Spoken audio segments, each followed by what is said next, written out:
Hello అండి, అందరికీ నమస్తే అండి. ఈరోజైతే మునక్కాయ సాంబారు పెడుతున్నానండి. 3 మునక్కాయలు తీసుకున్నా, 5-6 టమాటాలు తీసుకున్నా.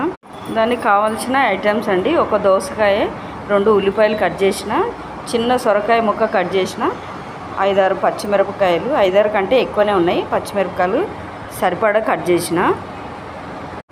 సాంబార్కి కందిపప్పు ఒక గిన్నె తీసుకున్నా.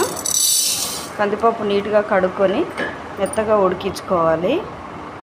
సాంబార్కి పొయ్యి ముట్టించి డేక్ష పెట్టాను. డేక్ష కాలింది. ఇప్పుడు నూనె వేస్తున్నా. 2 పావుల నూనె వేస్తున్నా. నూనె కాగింది. జీలకర్ర ఆవాలు వేస్తున్నా.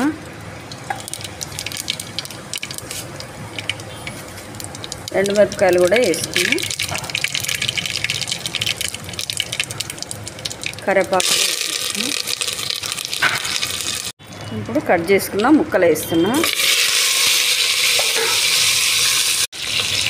మునక్కాయలు కూడా వేసేస్తున్నా. ఇప్పుడు సరిపడా ఉప్పు వేసుకోవాలి. ఉప్పు వేస్తున్నా.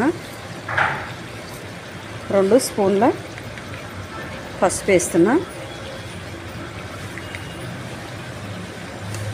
ఇది బాగా కొంచెం కొద్దిసేపు ఇట్లా నూనెలో మగ్గనివ్వాలి. నూనెలో మగ్గినాయి. ఇప్పుడు టమాటా వేస్తున్నా. ఇప్పుడు వాటర్ వేస్తున్నా. 3 గ్లాసుల వాటర్ వేస్తున్నా. కాయ మునిగేంత వరకు ఇవి బాగా ఉడికించుకోవాలి.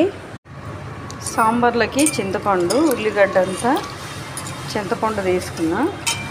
ఇది నానబెట్టాను. ఇది మెత్తగా పిసుకోవాలి. పప్పు మెత్తగా ఉడికించాను. ఇప్పుడు ఇది బాగా రుబ్బుకొని ఇందులో చింతపులుసు కూడా ఇందులోనే వేసుకొని పప్పు రుబ్బాను. ఇందులో చింతపండు పులుసు వేస్తున్నా. మెత్తగా వేసుకొని పులుసు కూడా ఇందులోనే వేసేస్తున్నా.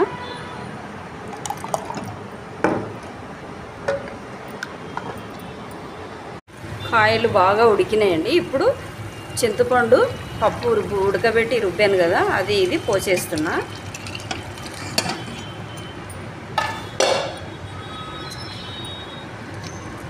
బాగా ఉడికినాయి. ముక్కలు ఉడికినాయండి. చూడండి, ముక్కలు చాలా బాగా ఉడికినాయి.